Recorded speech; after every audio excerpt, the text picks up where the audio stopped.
We're back to the Neil Haley Show here on the Caregiver Dave Celebrity segment. I'm excited to welcome to the program Caregiver Dave Nasani. Dave, how are you, man? What's up? Doing great here in Southern California. Kind of windy. Is it windy down there where you are, Lauren? Oh, it's Or is not Corinne? windy? Is it windy right now? Corinne, sorry. How's the weather right now for you? Very windy. Very Windy. windy. Okay, Cold wind right off the snow. so we all know her from The Bachelor and also Bachelor in Paradise, and I'm excited to welcome Corinne Olympios. Corinne, thanks for stopping by. How are you? Hi, I'm so good. How are you guys? Fantastic. Great, So great. let's talk about specifically, because you always want to be a performer. Was that something growing up, entertainer? Was that something growing up you wanted to do? Yeah, well, I just always really loved being the center of attention, so it just fit. A center of attention. So what age did you start becoming the center of attention? Very, very young, straight out the womb. I was always very needy. Very needy. So what types of, so when you were younger, that type of attention would be just kind of, did you throw the temper tantrums to get attention early? Like, hey, watch this, and I'd like sing a song or like do a dance, and I'd There you go. try to make everybody laugh always and do like silly things. I was super into like impersonating cartoons. Like I would be like doing like Jim Carrey style impersonations of like the cartoons that I would watch. Like I didn't even know what I was really doing. And my parents were like, whoa, we got a star here. There's a star in the family. And were you the class clown too? Getting in trouble in class? I loved being like the one that everyone would be like, oh my God, like, look, like Corinne's doing something funny, like everyone laughing. And did that get you in detention a lot?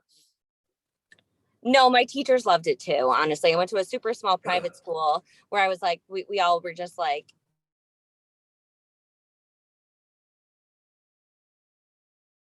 no rules really. Cool. And just be. And you're still doing comedy. Yep. Yeah. I am doing comedy. And that's interesting. I want to know more about that whole comedy experience. Did you do some acting? Did you take acting classes growing up and stuff? And did you do some theater and things like that before the opportunity with The Bachelor? Maybe she taught acting. I did some acting lessons privately, and I liked it a lot. I just like reality was where I was supposed to be, because being myself and being me is like where I thrive. So I think reality was a good intro to the entertainment world, but I am getting back into acting and I'm getting into stand-up. I headlined the Irvine Improv right before the pandemic, and it was supposed to kick off my tour, and it all went to crap. So now we're starting again, and I'm super excited. It's my first show back, February 20th, in Huntington Beach. Awesome. How old were you when you did your first official comedy routine? And do you write your own material? I mean, it just comes out of your head, or do you copy somebody? I have a writing partner who helps me build out my ideas, who knows me very well. So we work really well together, and we build out these bits, and they work. I was doing a bunch of type fives at the Comedy Store in LA when I lived here when I was 28. I first started, and now it led me to headline at the Improv, my own show, which was super incredible. And now I'm going to go on tour doing my own shows. Wow, good for you. Is your partner a comic as well? No. So let's kind of jump into this specifically enough. One, you said reality television was the first step for you in this process, this journey. Was always comedy in the back of your mind? I'm going to be doing this. This is no ifs, ands, or buts, but this is just going to be where I'm going to build my brand and then go to that. What were you thinking when you took the opportunity? My whole team, especially my manager, who's very close to me, really, really wanted me to always do stand-up. They were always encouraging me to do it. And I literally said to them, I will never in my life do that. It's not what I want to do. I'm not doing it. And I don't even know how or why I was convinced to do a type 5, and I did, and I fell in love, and I just really loved how scared I was, and then the feeling after. So I never really planned to do it, and here I am. Wow. Yeah, there's nothing like that feeling, trying to make people laugh, and that fear of what if they don't laugh. It's so scary. I know I It's did so I did a 4-minute set, and so I understand, but I did make them laugh. That's good. Yes, good, good. That was on my bucket list. So how do you warm people up? You know, sometimes when you have to get that first joke out, the first thing, how do you do it, Corinne, to not be cringing what if they don't say anything? And oh my gosh, I have to go to the next joke. Well, when I first started, I was like, oh, this is like my first show. This is only my second show. So here I am. Like, I would just like tell them kind of like, Disarm them. yeah. But then it made them like so much more encouraging, which was cool. But now I can't really do that because I'm a little bit more seasoned. So I feel like I'm going to start with like a feng shui joke, like moving the mic stand a little bit. That always gets them going. That's funny. Do you hope that through this experience and then your success in comedy, that could land a great role on a TV show or movie? 100%. That's the goal for me. The goal for me is in the next 5 to 10 years, like my goal is to have my own late night show. I'm going to be doing that one way or another. I'm going to make it happen. I'm going to be the next Ellen DeGeneres. Yeah, Johnny Carson was great with the Tonight Show because he started so many comics' careers. I don't know if we have something like that today. You know, the Tonight Show is still there, but it's not Johnny. Yeah, we need just like a good old-fashioned late night talk show. Just plain late night talk show, nothing fancy schmancy, just nice, good old late night talk show with interviewing fun people. Maybe that'll be you. Hey, you think that's I'm missing? gonna do it. She says You she can do already it. said it. She already said she's going to do it, Dave. So she's going All to do right. it. That's the bottom line. So the point I'm making, Corinne, is do you feel that it's missing in late night talk, especially different talk shows that are really not having those conversations? It's really kind of just not that interesting or not entertaining to the way you want Political night fest. talk. Yeah. I mean, the way I would do my late night talk show would just be different. So yeah, I mean, I love the whole concept of it. Sorry, I'm not really sure what you're asking. No, Like- I'm taking you down that, like you said, you want it to be traditional talk show. How Yeah. would you run that with not giving everything away if you had your own late night talk show? I would do my own stand-up comedy, have really cool guests on that are relevant at the time, talk about real life stuff, and just kind of have fun with it. Yeah. That sounds cool. that. Yeah, I can yeah. see that. And there's always different ones in so many ways. And Yeah. you Yeah, I never- just feel like all the like people are trying to get like so crazy with the games and the this and all that's fun, but like I just want to do a good old comedy late night show with Corinne. Yeah, and see, Stephen Colbert does that in a lot of ways in the fact that he interviews the people. He has a little comedy set, but he's really not doing as many of the gimmicks. He's sitting down and talking to people and having a interview. As a journalist myself, I want to see more of a conversation. Yeah. Especially let's learn about your project. Let's know what's really deep about it. Not have a conversation on what happened last week. Some really delving deep into the project. So people say, hey, I'm going to go watch that TV show, or I'm going to go that. No, Yeah. go down in this conversation. Hey, like they're having a cup of coffee. I just don't see that as entertaining as I really want to know about, especially if somebody like, Ozark just came out. I want to hear from the actor, really not more of the thought process with the fans and everything with Ozark. Not, oh, what'd you do last week?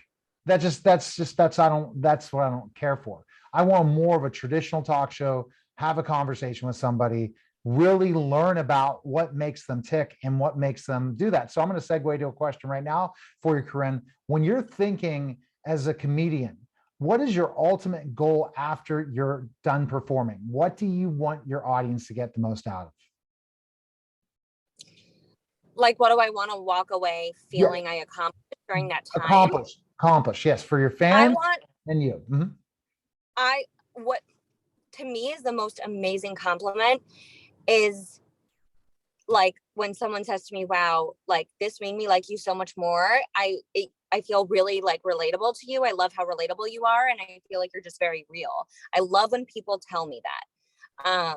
I don't want it to ever feel too like scripted or acty, because I'm part of the reason why I was so successful with coming off The Bachelor was because I was always very much myself, and I was so just genuine in how I was feeling at the time. And I didn't really put on an act, and I was just me.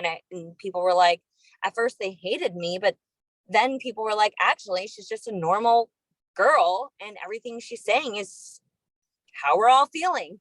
And so when people would come up to me and meet me, they were just like, they would just come hug me. And they're like, sorry, I didn't mean to just like hug you like that. I just feel like I know you. And a lot, like, that's basically what a lot of people would say to me. And that to me is really, really important.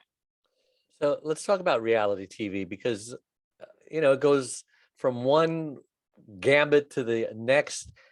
Some are criticized for being too scripted. Some are just ridiculous. What was it like on that show? And how did your desire to be real conflict with those who wanted to be scripted? I mean, it's not about being scripted or not scripted. It's just like, we were all normal, just regular girls at the time. And when camera would go up, they would just be like, we have to be very polite and very together. And for me, I was like, just be yourself, like, it's fine. And then I would just like have a couple drinks and just like act how I would act if I was just like dating a guy. Like, I didn't do things I didn't want to do, and I was just me. And people thought it was great and funny, because people don't act like that on reality TV, because people try to be something they're not. And I did not do that. And is that really hard for most people to do? Just be themselves on or off TV? And I would think that they would just not tell you when they're filming, because they would get more of a genuineness. No? Yeah. I think just people, like, because they've never been in front of the camera before, like, we were all just like unseasoned. New, very new. No one's been in front of the camera before. So like, a lot of people can't handle it. And then that experience, once finally the show airs, right? You went and taped it. You did that experience. You went through the challenges of the whole thing, and then you have to relive it. Did you rewatch all of it, or did you watch? And were you pleased at your performance when you watch? Some people hate to watch themselves. Yeah, I mean, I watch it now, and like, given it's been a couple of years, so I'm a completely different human now. Like, where like, just some stuff I said was just batshit insane. But I at the time, I was proud of myself. I was like, listen, I literally did not put on any sort of act, and this is how I am. And yeah, there were moments where I was like, ooh. But yeah, but that's anybody. I mean, anybody's gonna have moments where they cringe at themselves anytime. And after that experience, was it challenging to then, now you're a celebrity, right? In so many ways, from that one, the experience of The Bachelor, then people recognize you everywhere. How have you dealt with it, and continue to deal with it, with being in the limelight and stuff? How do you go deal with that? I love it. I mean, who wouldn't? I mean, people like are the meanest thing someone's ever said to me was like, a guy came up to me and was like, "You're Corinne. My wife fucking hates you." And I was like, it's okay. Sometimes I hate myself too. So how recognizable are you if you go out in public? Oh, yeah, Dave, she is. Trust me. The Bachelor is one of the, how big of a brand, and how much is it watched all over the world, Corinne? A ton, right? How many views is it? Like 10 million views? Bachelor? Yeah. Yeah, it's huge ratings. It's hard. Yeah, the ratings are like huge. My ratings were, of course, the highest, because I was just so entertaining. But and forgive my ignorance, but who's the demographics? Younger Dave, people, it's gigantic. That's just all I have to say. everybody now. Everybody. Everybody. There's tons of people Everybody. that watch The Bachelor. It is prime time, one of the top rated shows every Wow. season, right? Isn't that correct? Yeah, no doubt. So everyone, so it just depends, Dave. You just have not chosen that because you're still binge watching different things.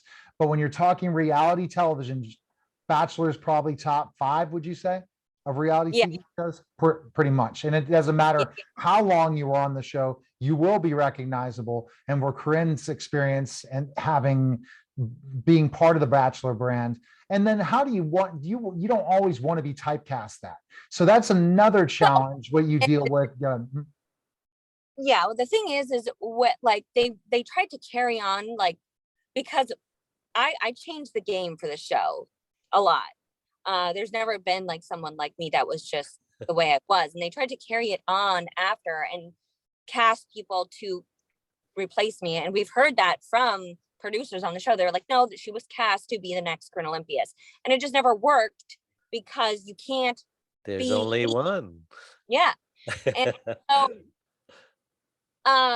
that was kind of weird for a while, but people saw it and it was like kind of like a buzz, like, oh, they're trying to create more Corinne Olympioses and it's not working. So that wasn't working for a while. I haven't watched the show this season at all, but I think they chilled out with that a little bit. And for me, I love my Bachelor family. It's where Corinne was born into the public world. But I don't know, like for me, I feel like I'd be ready to go back on if I were to be cast as like the next Bachelorette, because I'm single again. And like, I just feel like they could use a little bit of Corinne Olympios, like the real true one, back if they'll ever get over their little pissy fit. But we'll see. Hey, you heard it here first on the Neil Haley Show. I guess I don't know what the hissy fit is, man. I guess you So can't- Dave, can't you're talk gonna have about to do that. some read up. I was All right. reading up a little bit, but I promised I'm not. Yeah, when we'll let you Google that later. Yeah, you Google that later, and I won't do that because I don't want to talk, because everyone else asks you that same gossip question. I just really want to know who the real person is. That's like you want in a talk show. You're not going to go on it when you have your late night show because you believe in it. You will have it. You're not going to go and say something that's going to make them cringe, right? That's not fair. It's more of a conversation and really get to know the real person. When we have these experiences, these things that, some people see on camera and some people see that happen off camera, you don't want to talk about those things. You want to talk about what makes people happy and real, because it's all about being happy and real at the end of the day. It's not like when I went on Ellen, it was a little bit like there were tough questions, and like questions got a little tough for a while, and it's like, why is there no like talk show where I can like come on and be like excited to tell you what's going on with me and what projects I'm doing and tell you about like things that I'm excited to tell you about. It's always like no, we want to know like this certain question and you're going to keep drilling me about it. It just so uncomfortable. Like when you come on the Corinne Olympios late night show, you're going to talk about everything that makes you excited to be working in the entertainment business and what you're doing. And we're going to have so much fun. That's what I want. See, and that's the thing. And I'm sure because of those kind of questions, anytime you get on a talk show, are they going to ask a question that's cringeworthy? And so trust me, because I've done this for 12 years and interviewed 7,000 plus people and interviewed celebrities all the time, I would never want to be put in that position, because ultimately I wasn't on a big stage like you, but I was a former professional wrestler. So I knew what would happen backstage. And I also knew what would happen once we left. And, we go with the fans or do different things. So I would never want to put somebody in that position. And that's what media is about. And that's why a lot of people just turn it off. Corinne, that's the honest to God truth. Your fans don't want to hear the same thing over and over again. They want to hear something new. Tell you like about this one thing that we already like know about in our past. Like, let's talk about things that I'm doing now and like how behind the scenes is and how like am growing my show and this and that and what I'm going to do next. Like that stuff's fun and interesting. You don't want to keep hearing about the thing that happened 4 fucking years ago. Exactly. Just so you know, because I don't know who you are. I'm one of the few people in the world who has never seen you. And I like you. You're wonderful. You got a great personality. You're very authentic. And I would tune in to watch you. Now, and it's her comedy. And okay. Go, Corinne. No, that means a lot. I was just saying, thank you. Oh, that's awesome. All right. So Dave has a final questions involved in caregiving. So go ahead, Dave, with your question. Yeah. I'm an entrepreneur. I have a gas station for 47 years, but 25 years ago, my wife had a stroke. We were married for that long, about 47 years as well. And she lost her speech, became paralyzed on one side. And, we were concerned and in this grief period for a couple of years. Then we reinvented ourselves and figured it out. And now I'm caregiver Dave. I help other caregivers because 30% of them actually die before their loved ones do. Maybe some caregivers, grandparents or whatever. And so I started caregiverdave.com. It's a community support group. I've been on TV all over the country and speak on stages everywhere. And I just talk to normal people and say, hey, have you thought about caregiving, because eventually you're either going to become a caregiver one day or you're going to need a caregiver one day. And now's the time to think about it, because, you know, I was just living a normal life on August 31st, 1996. And then the very next day, bam, my whole life is turned upside down. Have you thought about that? Do you know anybody who's a caregiver? Well, I don't. My grandparents don't have caregivers. They don't need them yet. Cool. Around that, but Lucky you. Lucky you. But one day, one just day, file that in the back of your brain. yes, one day I will need a caregiver, and I will get it from caregiverdave.com. That's a great promo. We'll have to place that. But Corinne, everyone needs to check out your comedy show. How can they do it? Tell us, especially when it's coming up and all that stuff. Go ahead. I'm going to be posting on my Instagram at @Olympios, where you can go. It's going to be at Rec Room in Huntington Beach, California on February 20th. There are limited tickets because of like COVID reasons. So they're only filling up half the space. So as soon as I post, it's going to be, get your tickets quick, because it's my first show back. It's going to be a very big deal. It's going to be so fun. I'm having celebrity guests. There's a lot of surprises. It's going to be great. It's going to be a late night talk show. There you go. You're auditioning. And so you can't tell us the celebrities yet. You have to stay here by following your Instagram. And what's your Instagram? It's at COLYMPIOS Olympios, my last name. Oh my gosh. And So do you have your comedy on YouTube as well? I mean, can we see some stuff you've done in the past? I am going to start putting my comedy on YouTube. It is not up there yet, but yes, that will be a thing once I get started this next month. Great. your fans are excited, right? They're definitely excited, and it'll be a quick sellout for sure. And then more the tour, right? Is the tour after that fact? Are you I just want to add in, my fans that follow me on Instagram, like, yeah, they love when I post like pretty pictures and, you know, whatever, I'm an Instagram model. Yeah. But like, I will get probably 100 messages a week that are like, hey, we know you're really pretty. Like, can you post more of your funny stuff? Like, my fans love my comedy. Yeah, do it. There you go. There you go. Okay. We appreciate it, Corinne. Thanks for stopping by, and really enjoyed seeing the raw Corinne and learning about what makes her passionate. And someday you're going to have your own late night talk show. So we're waiting on that. But until then, tune into my podcast, Corinne Saves Us All. Okay. There's another one. So nice meeting you for the first time. Thank you. And then there's one more promo. You're going to be the next Bachelorette, right? So we're ready. Yep. So there you go. Even if I have to like hire a crew and like film it myself, maybe I should just do that and just do a Corinne Olympios dating show on YouTube. Hey, Only Corinne could pull that off. So your agent needs to start working and get those. Let's do it. Okay. All right. Appreciate it. Thanks for stopping by. Appreciate it. Bye-bye. All right, guys. That was the Haley Show, Caregiver Dave Celebrity Second. Take care.